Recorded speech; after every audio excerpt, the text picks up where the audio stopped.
Good morning, and thank you for joining us for today's session, hosted by the Myerson Tech Sector, in which we'll be taking a look at some key elements of tech contracts and related case law. I'm Richard Meehan. I'm a commercial contract specialist and head up the tech sector. I'm joined for today's session by Jack Diggines, the Myerson litigation team. We've both spent a lot of time working with clients who provide and/or purchase IT services. In my case, it's generally at the start of the arrangement when the contract's being put in place. And in Jack's case, it is generally once a dispute has arisen. Our contact details will be on screen again at the end of the session. So if you would like to pick up on any of the points that we discuss, please do drop us a line and we will be very happy to talk through those issues. For today's session, when we talk about tech contracts, we simply mean any contract that deals with a technological solution, acknowledging that there is a huge range from software licenses through to complex IT outsourcing arrangements. To allow us to go into a little more detail on each of these clauses, we've kept the list of clauses we'll look at relatively brief. We'll take a look at license provisions, clauses dealing with term and termination, approaches to capping and excluding liability, and we'll finish with some thoughts on service descriptions and SLAs. Next slide, please. So at the center of many tech contracts is the grant of a license over software. Since software is protected by copyright, running a program without such a license from its owner constitutes an infringement of the owner's intellectual property rights. These license clauses can be long. This is just a snippet on screen for the time being. They're generally drafted by the licensor. So despite being a license, they will often focus as much, if not more, on what the customer cannot do as on what they are in fact licensed to do. So we've picked out some key elements of a typical software license for discussion, but it's worth acknowledging that it's far from a comprehensive guide to what might be covered. As would be the case for off-the-shelf software generally, the license we have on screen is non-exclusive, allowing the owner to commercialize the software with multiple customers. Where the contract instead relates to custom software development, the customer might ask for an assignment, that is a transfer of ownership of the rights in the bespoke customer-specific code, or might ask for an exclusive license, allowing only the customer to use that code. In these scenarios, great care is required to ensure that the code which is being assigned or exclusively licensed is clearly demarcated from any code which is proprietary to the software developer or to a third party. The license on screen refers to a license term extending for the full period of copyright in the software. So it would be suitable for a scenario where the customer pays a one-off fee at the outset for an essentially indefinite right to use the software. The wording you'd sometimes see is also perpetual in this case. Alternative models to this would limit the license term to a single fixed period or to a recurring period, with renewal tied to the payment of periodic subscription fees.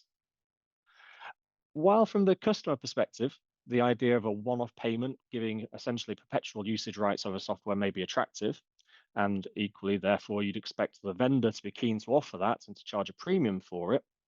In fact, the periodic subscription fee model is increasingly prevalent. Widespread use of software as a service solutions means that customers have got used to periodic subscription-based payments.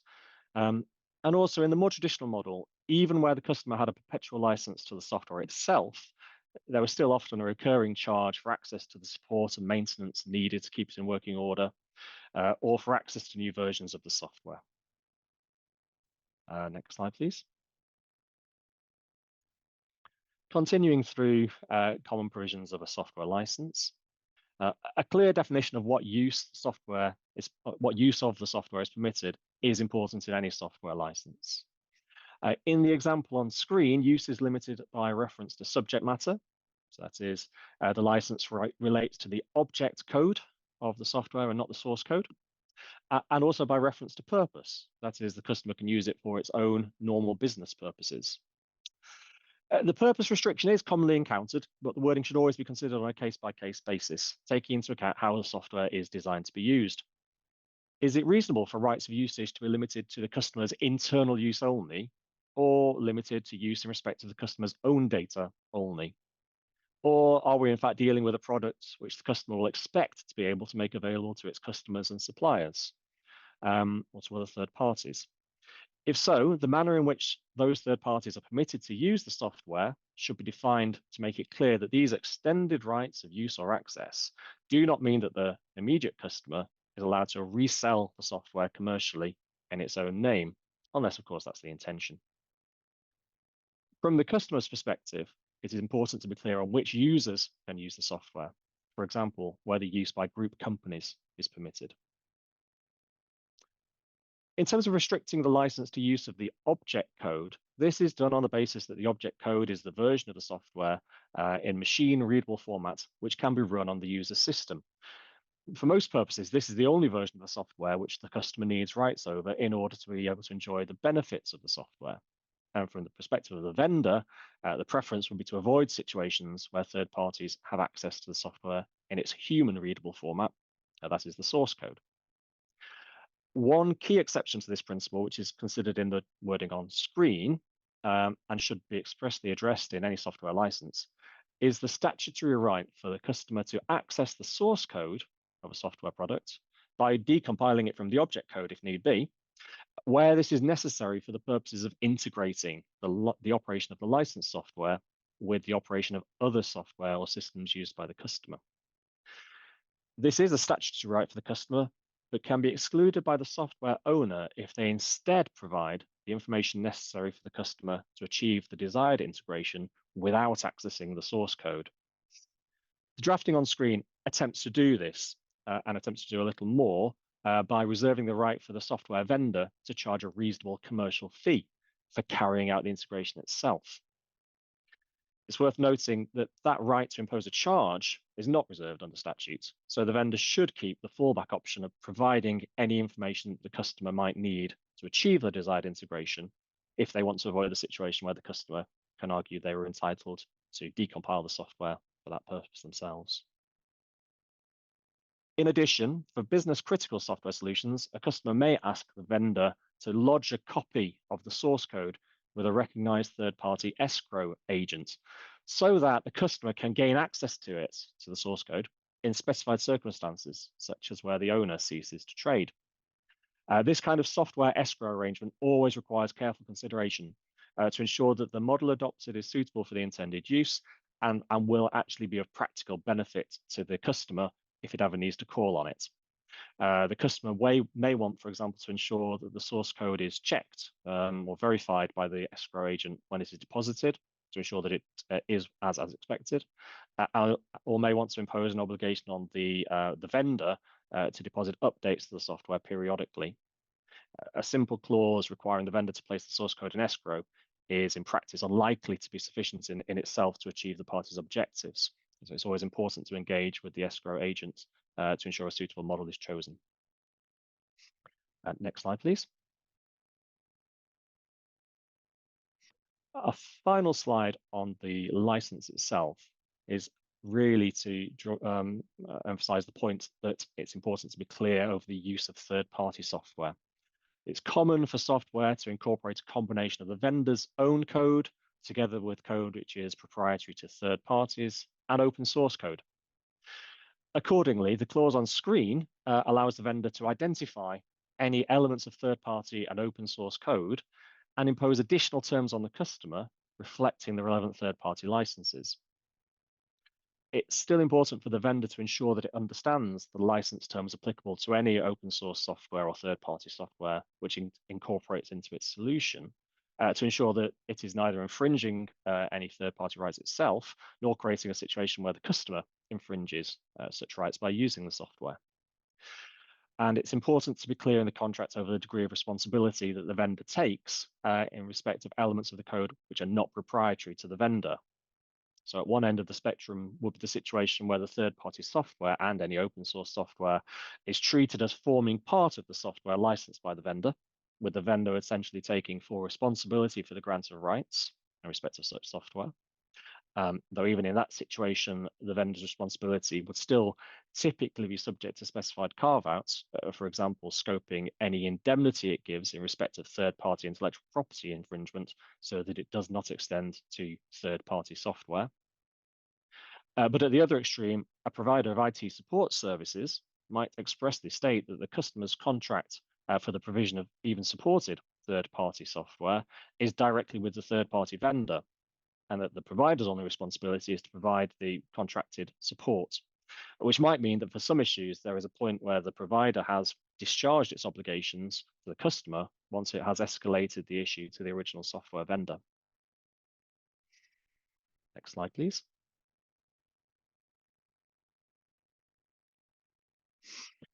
As mentioned previously, many tech contracts will adopt a structure based on periodic renewal, and the clause on screen is an example of a potential drafting approach for this structure. Of course, an important principle here is that inaction results in renewal.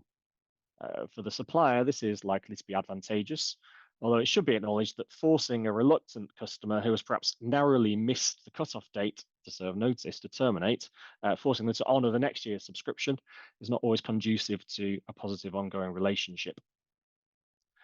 The supplier still needs to ensure that the contract gives them suitable rights to amend prices mid-term, since without such a right, they will have to negotiate revised charges sufficiently far ahead of the renewal cutoff date to be able to exercise their right to terminate if they can't reach agreement on the new charges.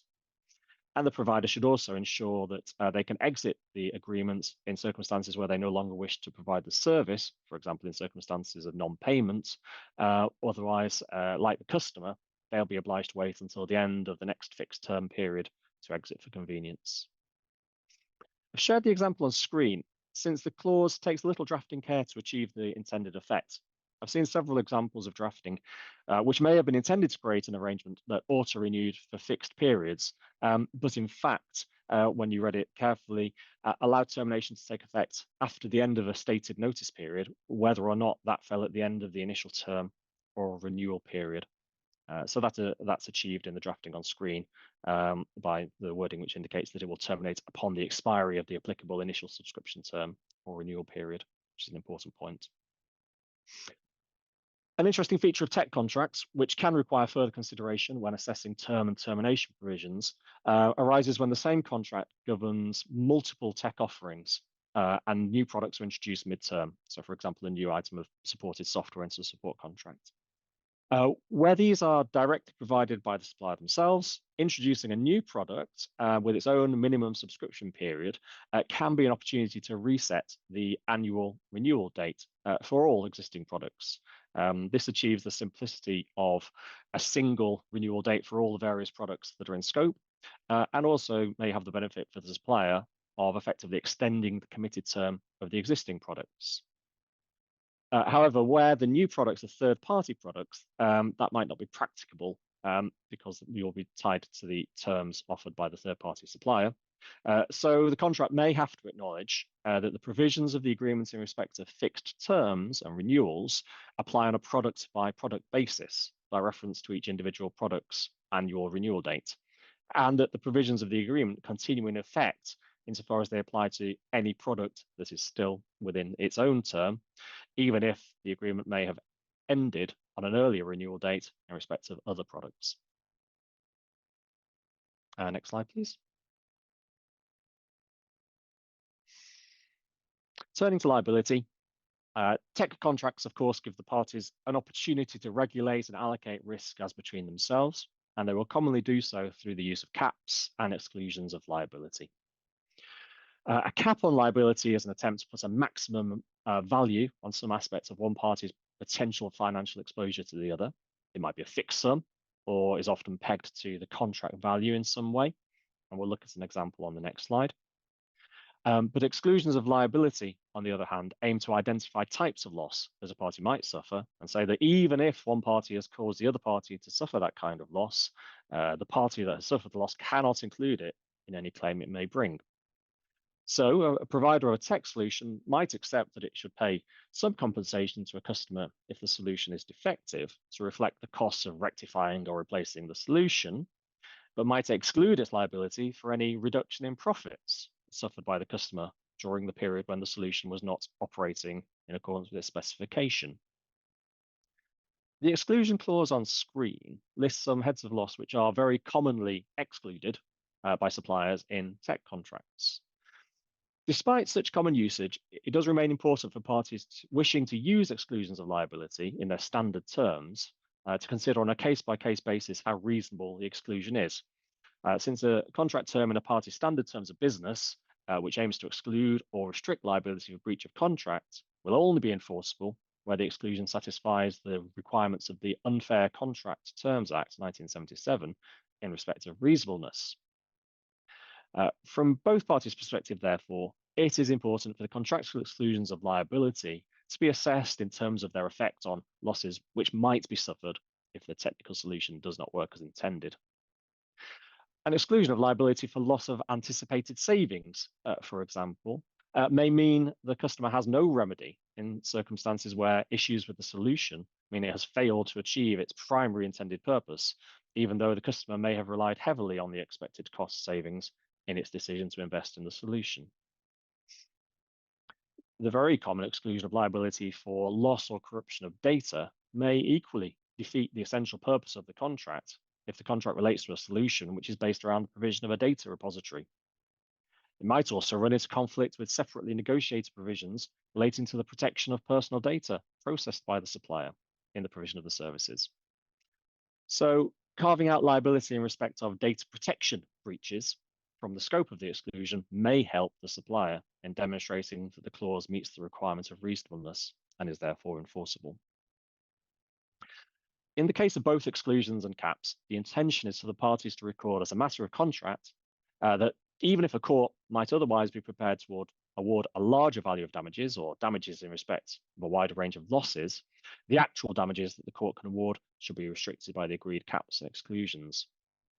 If they're going to be effective in controlling exposure, therefore, these provisions need to be sufficiently clear and unambiguous for the courts to be willing to apply them. It's the point considered in the case discussed on the next slide. If we can move on to the next slide, please.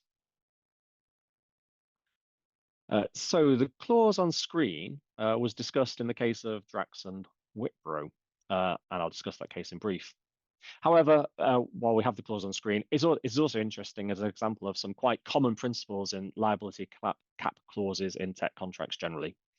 In particular, you can see it takes the common approach of attempting to cap general liability under the contract at a percentage of the value of the contract, in this case, 150% of its annual charges. And it's 150%, indicating that the supplier will sometimes be willing to move away from the common starting point of a cap set at 100% of the annual charges. And it also reflects an approach commonly reached through negotiation, where liability for data protection breaches dealt with in the wording in blue, where liability for data protection breaches has its own super cap. In this case, that's set at the greater of 200% of the charges, so a higher value than the general cap, or if greater, the sum of £20 million, indicating the high value that's often placed on data protection liability in clauses of this nature.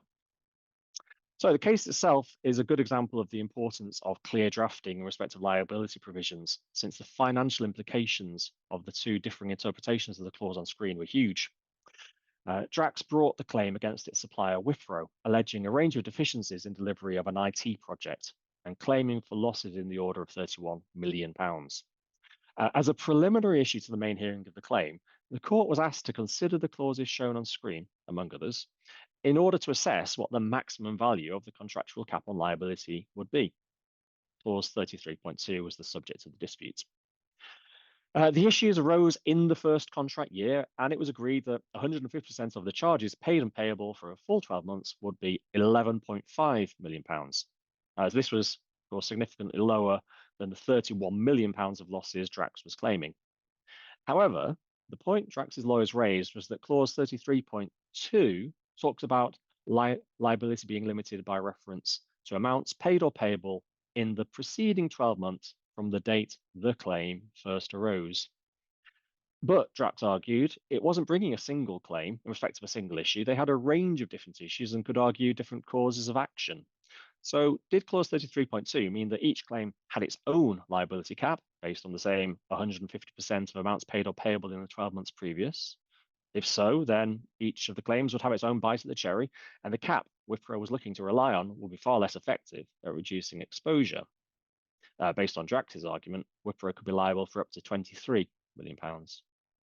The question boiled down to whether clause 33.2 creates a single aggregate cap on liability or multiple per claim caps. The court decided that the clause had to be read as a single aggregate cap.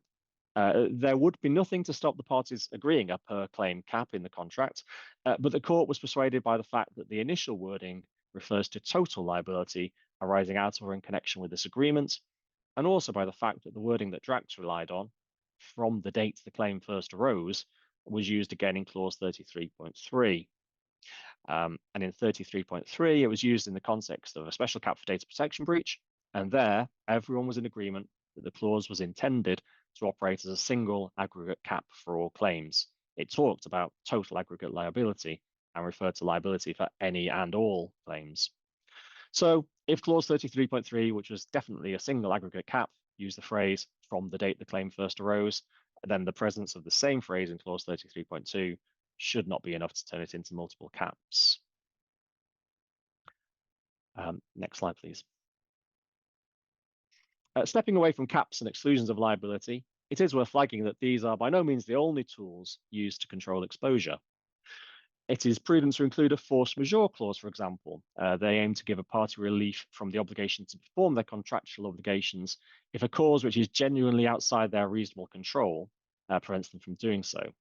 The challenge, of course, is knowing what those things will be. We've had Icelandic volcanoes preventing air travel. We've had CO2 shortages threatening beer supplies. And of course, more recently, we've had COVID lockdowns, which all have led to clients revisiting their force majeure clauses. Many tech solutions were relatively resistant to the effects of lockdown by their nature, but it's not too difficult to imagine different circumstances that might affect the infrastructure over which online services are delivered and which might give cause for tech suppliers to rely on force majeure. Another tool to consider in respect of limiting exposure is ensuring that the contract can be terminated or that the obligation to provide the services can be suspended, allowing the supplier to mitigate the potential exposure to further liability if it has to continue performance. An agreed dispute resolution procedure can potentially avoid claims in damages arising by encouraging the parties to resolve their issues without court proceedings. It's always worth considering any likely scenarios that could give rise to costs or liability and potentially expressly allocating that exposure to one or other of the parties. So, for example, a tech provider that provides an outsourced managed service provision or takes one over from an existing provider could be subject to claims by the employees of the client or the incumbent provider that there has been a service transfer, and accordingly that their contracts of employment automatically transfer to the new provider. In that scenario, the parties will often expressly allocate costs and expenses of dealing with such staff transfers and potential costs associated with redundancy or dismissal to one or other of the parties. It's important for parties negotiating provisions relating to liability to consider the extent to which they're able to insure themselves against the risks associated with the contract, including the risk of liability to the other party under the contract. And finally, in the next couple of slides, we'll give some thought to how service level agreements can be used as a tool for controlling reliability as well. If we can move on to the next slide, please. Many tech contracts will feature some form of service level agreement. These can generally be viewed as an attempt to make the question of whether the provider has reached the necessary contractual service standard an objective issue determined by reference to clearly defined metrics rather than anything more subjective. Availability of the system can be calculated as a monthly percentage based on an agreed formula, and average response times can be measured. So there should be less room for disagreement between the parties over whether the service level has been achieved. However, there is often a tension between the approach taken in respect to the service levels themselves, which are intended to provide definitive answers, and the tendency for the supplier to want to reduce its delivery obligations elsewhere in the contract to reasonable endeavours rather than absolute obligations. So rather than an obligation to ensure that the services comply with the specification, the supplier may instead prefer an obligation to use reasonable endeavours to ensure that the services comply with the specification. These two approaches appear in the drafting on screen, both of which form part of an SLA schedule. On the one hand, the supplier's obligation to correct operational faults is set at commercially reasonable efforts. So the question is not just, was the fault fixed or not, but rather, if it wasn't fixed, did the supplier do enough to discharge the level of commercially reasonable efforts? The technical support commitment, on the other hand, is phrased as an absolute obligation to comply with the service levels, and it then becomes the job of the service levels to prescribe what measurable standard of performance is adequate. There is a definition here of what commercially reasonable efforts means in this context, although from a customer perspective, a definition of this nature creates an issue if there were to be a deterioration of supply performance which affects the wider customer base equally, and a more objective definition would be preferable. Parties negotiating a tech contract should bear in mind these two commonly encountered approaches to defining the contract standard for performance, and think about how they may interact in practice should an issue arise. A good example of a point of interaction is the question of whether service credits, that is, agreed reductions to the contractual charges that apply if service levels are missed, should be treated as an exclusive remedy. Next slide, please. So while the offer of service credits can be viewed as favouring the customer by giving them certainty over their entitlement to a form of compensation for service failure, they can also form an effective form of liability cap for the provider. That's on the basis that if the service level of failure that gives rise to payment of the service credits could otherwise be considered a breach of the general contractual service standard, and if the service credit is expressed to be the sole remedy for the service level failure, it is the service credit, which is normally calibrated at a level that the provider is comfortable to bear. It is that service credit which limits exposure. So both the supplier and the customer should therefore give careful thought when using service credits to how these should interact with general provisions on contractual liability. Next slide, please. As we move into the second part of today's session, we will turn away from drafting considerations towards some practical issues that can arise in connection with tech contracts, and specifically the issue of protecting the business's valuable ownership rights in respect of code. Next slide, please. To lead into that discussion, I'll note that the primary protection in English and Welsh law for software code as an intellectual property right is through its designation as a form of copyright under the Copyright Designs and Patents Act 1988, which indicates that both a computer program and the preparatory design material for a computer program can qualify for copyright protection. Database rights may also be relevant, and computer implemented inventions may be patentable if they have the necessary technical character, but these are less commonly encountered than the copyright, which arises automatically. The first owner of the copyright in software developed by an employee in the course of their employment is the employer, subject to any agreements to the contrary. But the same position does not apply where a business uses an independent third-party service provider or a self-employed contractor. In those cases, the copyright in any code developed by the third party will remain vested in the third party and not in the customer business that engaged them, unless the third party transfers ownership of the relevant copyright formally to the customer. So ensuring that any third party who undertakes software development work has entered into a formal contract assigning such copyright to the customer is a key requirement for any business that outsources software development work. Maintaining a clear audit trail showing how a business's code stack was developed, who was responsible for what, and the basis on which ownership of all elements has vested in the business is an important exercise for any business that has invested its time and effort in developing valuable software assets. In addition to the intellectual property rights I've discussed, preserving the confidentiality of proprietary source code is a further important practical protection. The value of software assets means that despite a business's best efforts in putting in place appropriate contractual protections in respect of confidentiality and in being careful over who they allow to access the code, things can go wrong. In the remainder of this section, Jack will discuss how a business can protect its software and intellectual property when they think someone might be misusing the code and information that they have had access to. Thanks, Rich. Good morning, all. So, as Rich stated, my name is Jack Diggines. I'm an associate in the commercial litigation team at Myerson, and I want to talk to you today about searching imaging orders as one of the principal remedies available to companies wishing to prevent misuse and misappropriation of software as code, or indeed any other confidential information, starting with the common scenarios where that remedy is sought. Next slide, please. Thanks.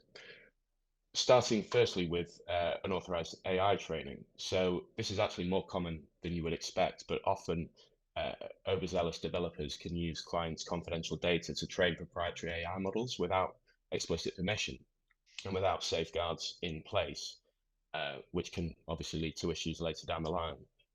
We also see instances where companies fail to properly anonymize sensitive data before its use in testing, development, or analytics, which could lead to potential exposure later down the line.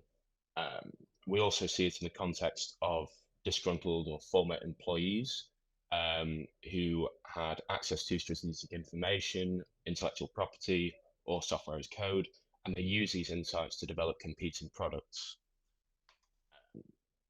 As well, you can also see a pattern where there is a failure to securely delete or return proprietary algorithms, customer data, or source code after termination, which obviously increases the vendor's exposure or the company's exposure. And as Rich touched upon before, third-party disclosure. So when you're sharing a client's sensitive information with subcontractors or partners without explicit either authorization or contractual safeguards in place, then you can obviously lead yourself to a significant level of exposure there. And there can also be, when you're disclosing information to third parties, breaches within their supply chain. So criminals or disgruntled employees, obviously on their side, can compromise secure data in that instance. So how then do you go about protecting this information, and what remedies are available to companies in order to ensure that their software as code is preserved? Next slide, please. So searching imaging orders are perhaps a sledgehammer to crack a walnut, but we are seeing them as quite a common form of protecting confidential information or preventing misappropriation or misuse of that information. So a search order is a form of interim mandatory injunction, and it's usually to preserve evidence or property which is or may be the subject of an action, or as to which a question arises over that property in live proceedings. Imaging orders are another less invasive form of mandatory injunction, and they aim to safeguard or preserve digital evidence by creating a forensic copy of electronic storage media accounts to ensure that evidence is not tampered with or destroyed while legal proceedings are either ongoing or contemplated. And often these two types of orders are considered together. So that it's a powerful remedy when standard contractual provisions or protections are insufficient. They are especially crucial in scenarios where you see a misuse of, or misappropriation of confidential information, as there's an ability for the parties or the applicant to search for and preserve critical digital evidence, even when faced with sophisticated data concealment tactics. They are draconian. There's a very high evidential threshold, but with that comes serious consequences in the event of breach. So a defendant who fails to comply may be held in contempt of court. Penal notices are often included, or they are included in the new model order, which I'll come on to discuss later. And we're seeing, as I said, more of these applications in order to protect confidential information. And in such cases, at a minimum, you can expect that the respondent's work, personal devices, and external storage devices will form the basis of the application. So they're a preventative measure, obviously to prevent the destruction or deletion of any evidence. And if the order is granted, it offers the applicant protection where there is strong evidence that a party may destroy or conceal misappropriated confidential information or intellectual property. Once that evidence is preserved, it can form the basis of a subsequent action, and depending on the circumstances surrounding the misappropriation, the evidence preserved can form the basis of either criminal or civil proceedings. In terms of its implementation and when to seek such an order, they can, as an interim remedy, they can be made at any stage in the proceedings, or before proceedings are formally issued, in order to form the evidential basis for the claim. They're typically executed without prior warning in the context of a search order, to prevent tampering or destruction, as discussed. They are a very urgent application, so you can usually expect a hearing to follow within days of making the application, but they will bear a significant cost burden. And so the applicant has to be comfortable that the potential commercial impact is proportionate to the cost to be incurred on a case-by-case basis. Aside from the cost consequences, applicants also have to balance legitimate interests against the privacy rights of the respondent and also potential business disruption as well.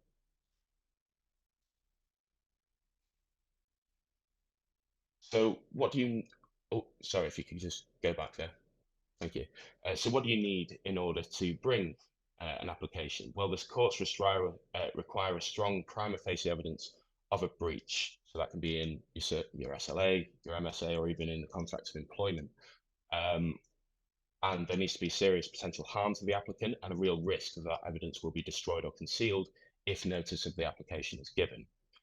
And so they're a crucial remedy, and the courts have recognised that in the context of modern litigation, the scope of search orders has to be widened to include solutions for preserving digital evidence. And that's where we've seen a codification of imaging orders, specifically included by virtue of CPR 25.11, Roman numeral 1. Although the imaging orders were already an established concept, this codification sort of affirms the accessibility, scope, and the nature of this remedy for applicants. Next slide, please. So the new reforms to CPR 25, they form part of a wider simplification exercise to try and streamline civil procedure rules. And among other things, they restructure and amend CPR 25, Part 25, which deals with interim remedies. So the model orders previously appended to the old practice directions 25A and 25B have been replaced by a suite of 3 revised model orders, the first being a searching imaging order, second being a proprietary and freezing injunction, and the third being a freezing injunction. And it is the first of these that I want to focus on for today.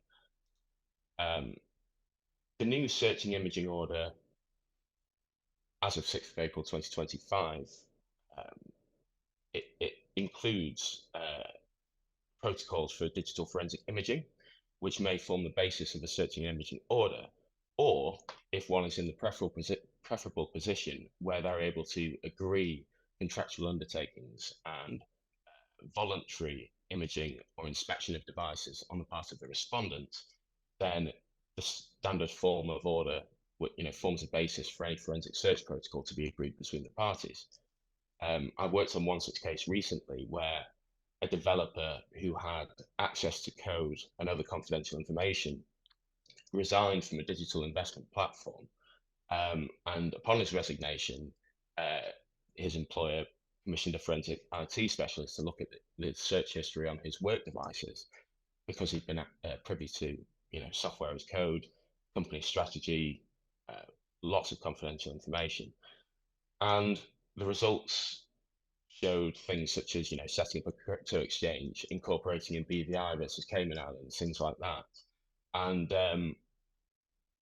in this instance, the client's software as code was absolutely, as it isn't often, but it was absolutely essential to its business model. So it used had a very sophisticated code which analysed fluctuations in stock and commodities prices, and their investment strategy, or their client's investment strategy, was predicated on these results. So they had a real fear that he would go and set up a competing product.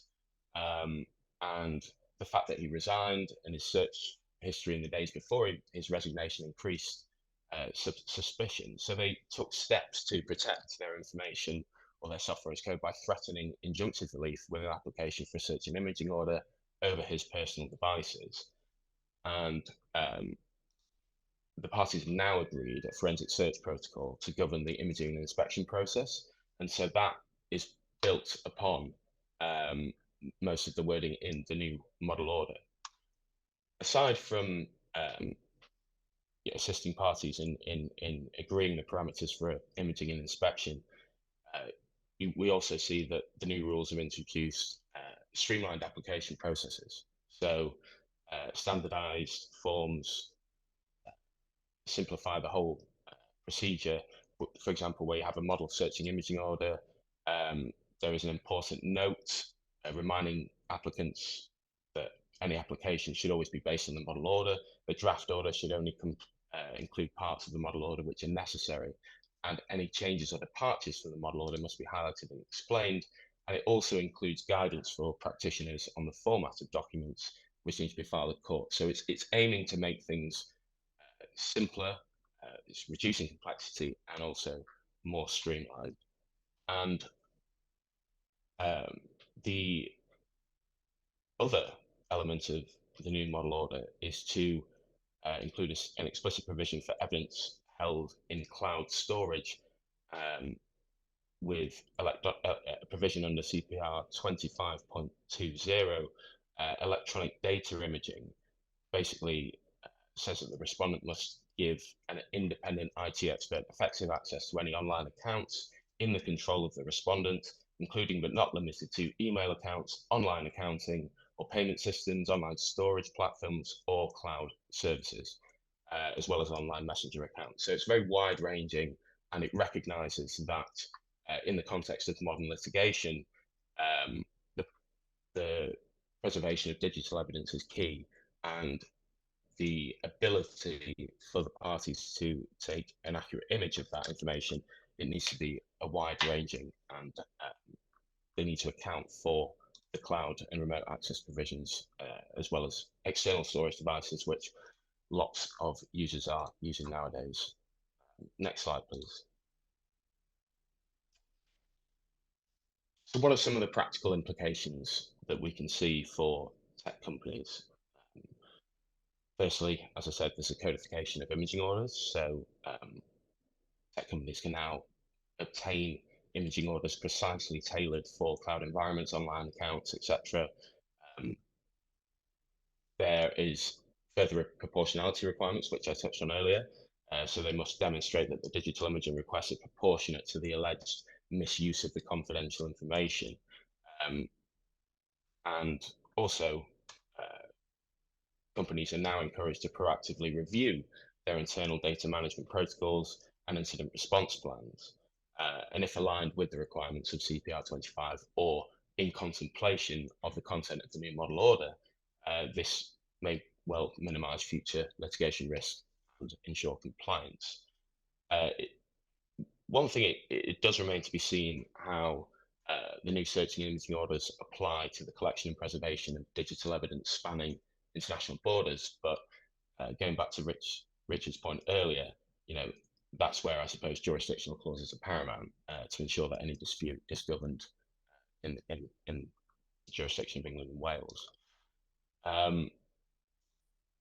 Finally, there is also forensic specialist undertakings. So in accordance with Schedule G of the model form, of the model order, IT specialists must provide detailed undertakings covering preservation of metadata, chain of custody documentation, non-disclosure commitments, and I would like to move on to these for my next slide to discuss some of the best practices. So some of you may be engaged as forensic IT specialists, or you may act for forensic IT specialists when negotiating the terms of a forensic search protocol, or indeed when carrying out a search and imaging order. So the undertakings as I touched on earlier, are given in relation to safe storage, preservation, the return and deletion of information, as well as restrictions on the use of any information extracted from the respondent's electronic storage media. And they carry a number of practical implications. The first being a requirement to meticulously log all actions during the digital imaging process, detailing timestamps, tools, methodologies.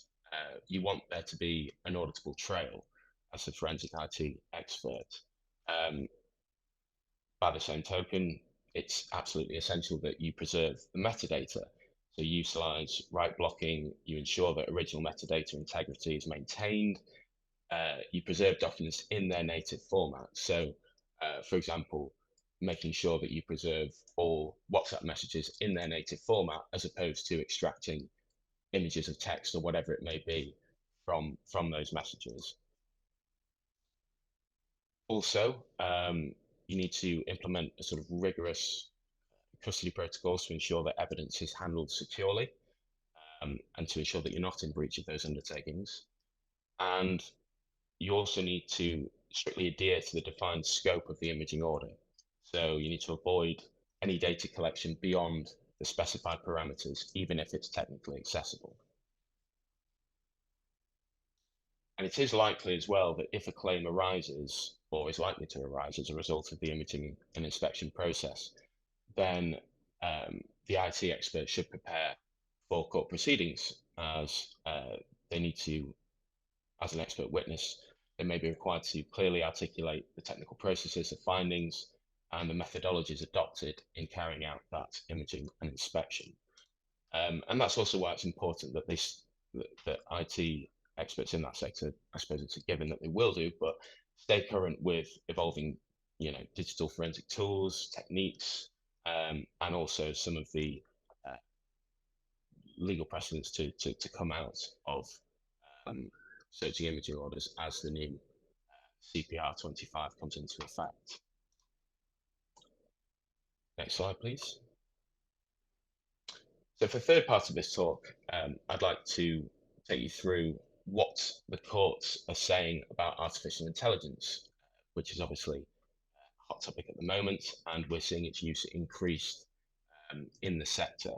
And where software is used, or where AI software is used, clearly that presents challenges in relation to intellectual property, accountability with regards to breach of contract, i.e., is it you or is it the software that has caused the breach? And it will lead to some sort of fascinating legal discussions later down the line. And I'd just like to start, firstly, by going through some of the cases that we've seen before the courts, but also discussing how we mitigate risks in the context of AI. Next slide, please. Thank you. So, next slide, please.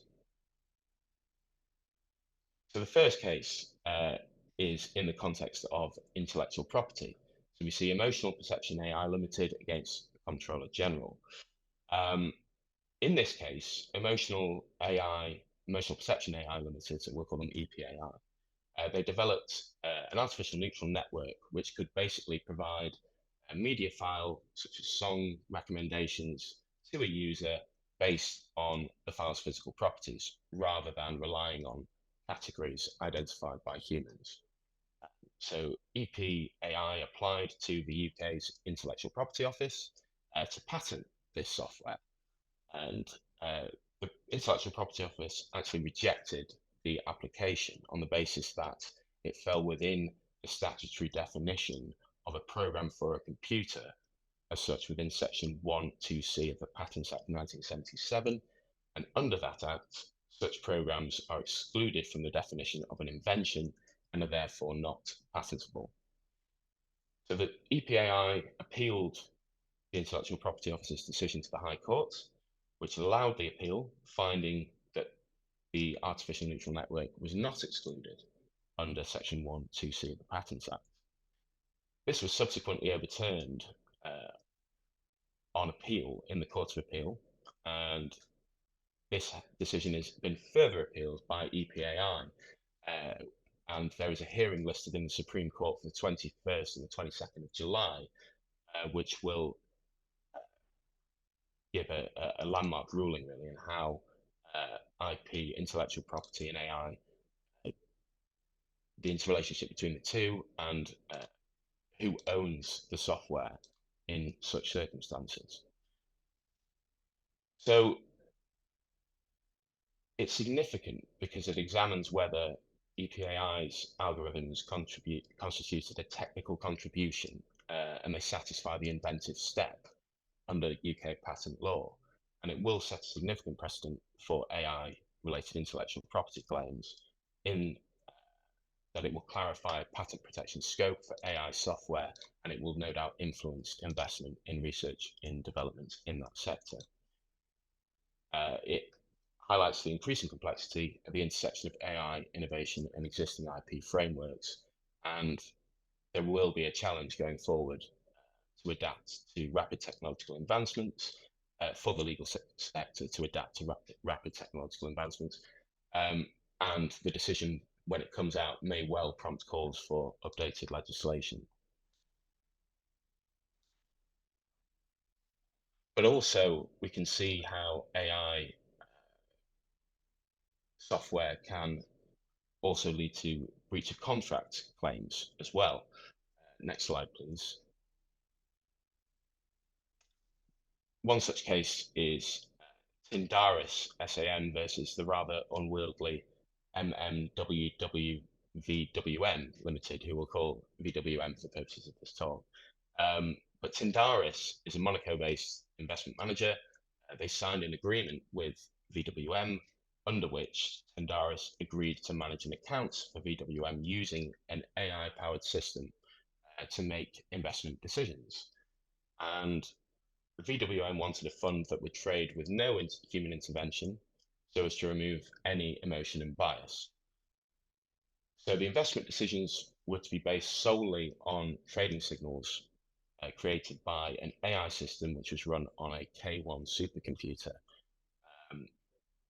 It all went south as Sindarius claimed approximately $3 million in unpaid fees from VWM, eventually commencing proceedings in the High Court. VWM then counterclaimed, seeking to recover its losses on the basis that it had invested in the managed account in reliance on misrepresentations by Sindarius regarding the capabilities of the K1 supercomputer. So the dispute was centered around the supercomputer's quantum flow AI trading system, which allegedly failed to deliver the promised returns of 20% monthly return on investment and unparalleled 90% market accuracy in predicting volatile conditions. So Sindarius claimed that in fact it yielded only a 3% average return on investment and 55% accuracy in predicting volatile conditions, which significantly impacted their investment strategy.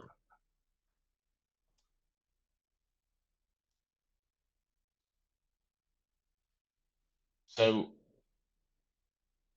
unfortunately, the case didn't make it to trial. It was settled before trial, but we want to see how, or it remains to be seen, how the courts will rule in specifying or in seeing how general assurances or high-level marketing on AI capabilities create legally binding obligations. And so the court examined, for example, whether VWM's aggressive marketing claims in relation to the supercomputer made in pre-contractual discussions and white papers, were they binding or were they mere aspirational sales talk? And it remains to be seen really how the courts will address this issue, but it illustrates another avenue for challenging results produced following the implementation of AI software. It's something that the courts will no doubt revisit in the coming years, and a determinative ruling is eagerly anticipated. On a similar vein, there was also the case of Leeway Services versus Amazon Payments UK Limited. Next slide, please. So in this instance, Leeway was a seller operating on Amazon's sales platform.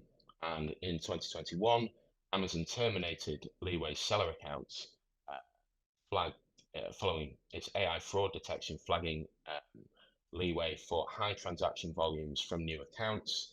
This led to suspicions of fraud, and Amazon terminated their seller accounts accordingly.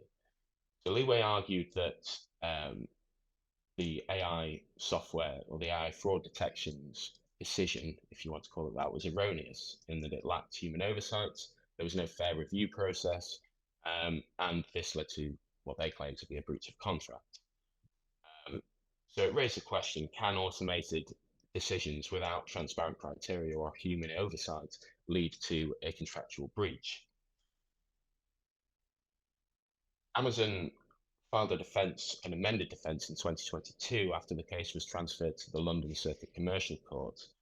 And whilst neither this nor Sindarius reached trial, we have an insight into the approach to be adopted in the UK in relation to breach of contract claims stemming from the use of AI. If you look at the recent Canadian judgment in Moffat versus Air Canada was found to have failed to take reasonable care to ensure the accuracy of responses to customers provided by its chatbot. And therefore, it's likely that completely automated decisions, particularly those with significant consequences under the contract, require a demonstrable level of human oversight or an accessible, transparent appeals process to avoid them being deemed arbitrary and in breach of implied contractual duties of good faith and fair dealing, as well as express contractual obligations. And so, what is it that businesses can do to mitigate this risk that is on the horizon as the use of AI increases? Next slide, please. So, one of the things it can do is choose and test AI systems which are secure, robust, and ensure adequate training is provided to staff on the safe and acceptable use of any AI systems. So this should include, for example, having adequate security and governance procedures in place to ensure that adequate supervision and also to ensure that responsibility is not outsourced to third-party providers, or if it is, that there are contractual safeguards in place. You should also inform customers and clients if AI is being used to deliver services, and you should provide disclaimers and warnings if necessary on the limitations in that software. It's crucial that you document each stage of the design and running of the AI system so that the businesses are best placed to explain how these systems work. You should also consider, which I think Rich will move on to, what has discussed, but may move on to in a moment, the contractual carve-outs excluding liability for defective AI and no caps on liability. So whilst it's been explored extensively in the context of software as a service or on-prem contracts, there is no authority on the extent of liability caps in the context of AI, and it therefore remains to be seen how that will be addressed.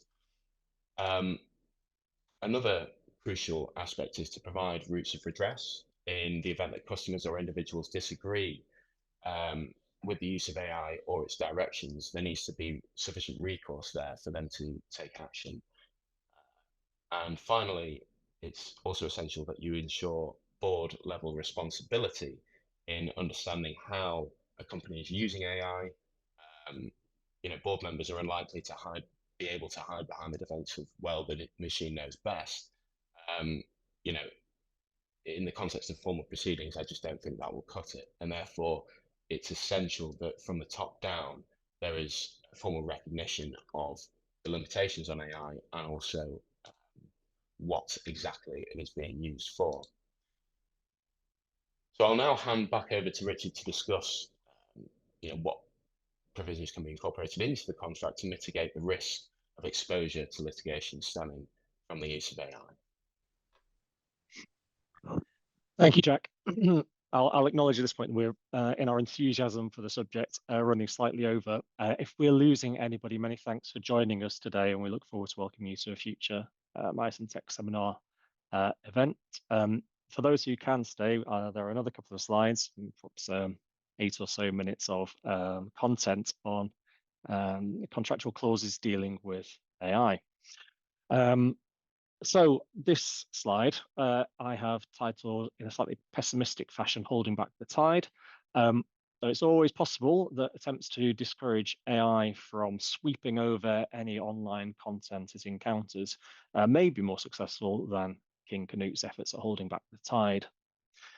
The clauses on screen are designed for publication on a website, and they're intended to act as an assertion of the copyright holder's rights to prevent third parties from using content on the site for purposes of text or data mining, often abbreviated to TDM, or for web scraping, or more generally for purposes of developing, training, fine-tuning, or validating any AI system or model. It's worth noting that the concepts of text or data mining, or TDM, and web scraping predate and operate independently of artificial intelligence. Text or data mining, for example, is defined by the IPO, the Intellectual Property Office, as any use of automated analytical techniques to analyze text and data for patterns, trends, and other useful information. And it has many valuable uses, including scientific research. However, the fact that the large language models utilized by modern AI products require access to vast databases of content of the kind readily and arguably freely available online has brought the AI training use case for TDM and web scraping to the front of people's attention, particularly for rights holders who consider that AI is essentially freeloading on their creative endeavors. The wording on screen refers to the EU's Digital Copyright Directive. The UK is not subject to that directive since its implementation date fell after the end of the transition period. Nevertheless, a UK website owner who wishes to restrict the kind of activities discussed in this clause may wish to include the wording shown here if their online activities could be viewed as being directed towards the European Economic Area, since this would bring them within the scope of the Digital Copyright Directive and allow them to take the benefits of that express reservation of rights. At present, though, the UK has not enacted any legislation corresponding to the EU's Digital Copyright Directive, which means that it has not introduced into UK law the express permission for text or data mining contained in that directive, nor the express opt-out mechanism for rights holders who do not want their content to be mined or scraped. That said, the absence of express permission for TDM and web scraping in UK law has not prevented those activities taking place in the UK, and seeking to deter them through express provisions in an operator's website terms is a valid objective. The likelihood that such clauses will be effective in actually stopping AI systems from identifying and using the relevant context is perhaps a different question. The future direction of UK legislation in this area is very much an open question, and it would be interesting to see how it develops. Next slide, please. One of the strategies that Jack alluded to in his talk was the use of clear AI contracts. So in this final slide, we'll come full circle to look at some of the provisions of a tech contract, which we were thinking of as the contractual operating system in part one, but with a focus on how these are affected when AI becomes part of the provider's solution. As with other potential contractual issues, clear drafting may help to mitigate the risks arising from the use of artificial intelligence and allow the parties to enjoy the benefits. Rights in respect to intellectual property will need to be carefully considered in a contract whether the services are delivered using AI. As with any contract for services, the customer will want the contract to be clear that it's the customer that takes ownership of intellectual property rights in any results generated by use of the AI tool.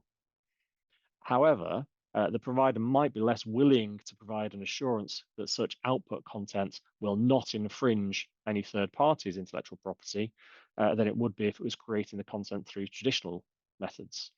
So the protection it offers to the customer may be more limited. The customer will also want the contract to be clear that the customer retains ownership of the intellectual property in any content it makes available to the AI tool for training purposes, and in any prompts which the customer itself creates. If the customer does provide the AI tool with access to the customer's own data set in order to allow the AI to provide a more bespoke solution for the individual customer, the customer may argue that intellectual property in the refined AI product that results from this customer-specific training should belong to the customer. However, this may be resisted by the provider, who may want to reserve ownership, even if they may be prepared to give some commitments to the effect that training derived from the customer-specific data will not become part of the provider's model as made available to the wider customer base. This leads on to the related issue of confidentiality, since the customer will want to know that it can use the AI solution in connection with information which the customer holds in confidence without being concerned that the confidential information it makes available as training information, or which it generates through using the tool, will in any way end up being disclosed directly or indirectly to third parties that also use the provider's tool.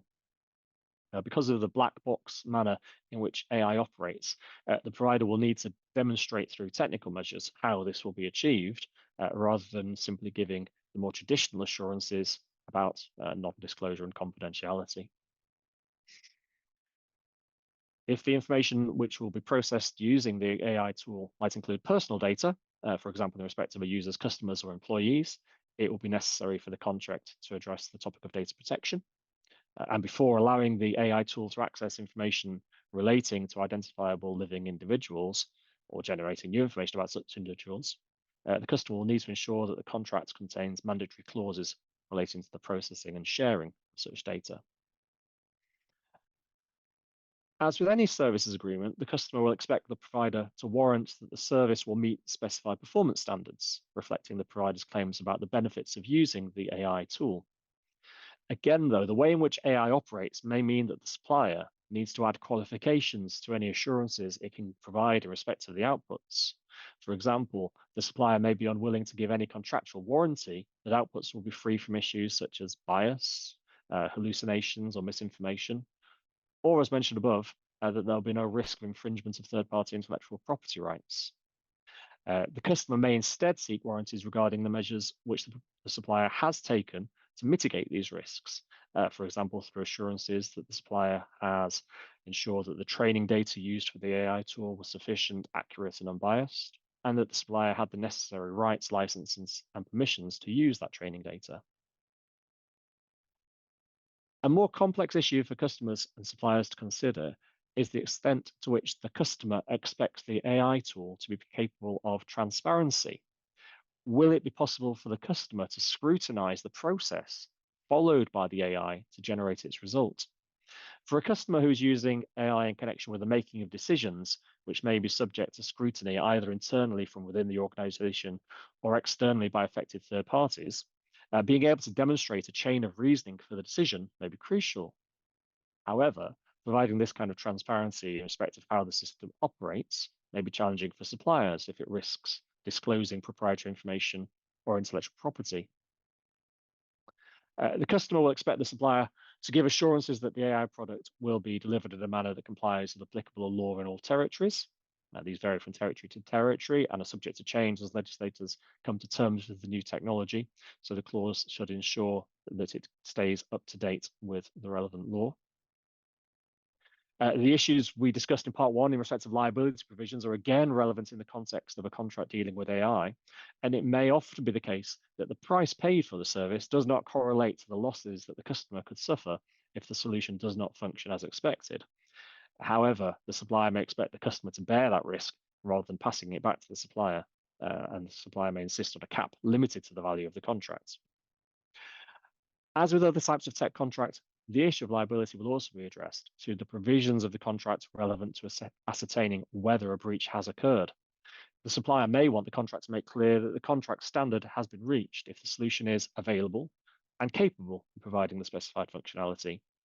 The customer, on the other hand, may want to be able to argue that there is a breach if the outputs of using the tool do not reach a more subjective quality standard or do not allow the customer to achieve a certain desired result. In this context, the supplier will want to emphasize the importance of the customer's performance of its own contractual responsibilities by, for example, emphasizing in the contract that the customer is responsible for the use that it makes of any output generated by the AI tool. This is a very brief summary of some of the contractual issues likely to come to the fore in the negotiation of contracts for AI products. Of course, it will be interesting to observe how effective AI itself becomes at preparing and then negotiating its own contracts. But for the foreseeable future, at least, it seems likely that we will have to continue to think about this ourselves. Next slide, please. That concludes today's session, which we hope it's been an interesting overview of some key issues in tech contracts. Thank you for joining us today. We appreciate you spending the time with us, and we hope the session has been of interest. Our contact details will be on screen, and we'll be very happy to discuss any of the topics covered in this session if you would like to get in touch after the event. So thank you again, and we look forward to welcoming you to a future Myerson Tech Sector event.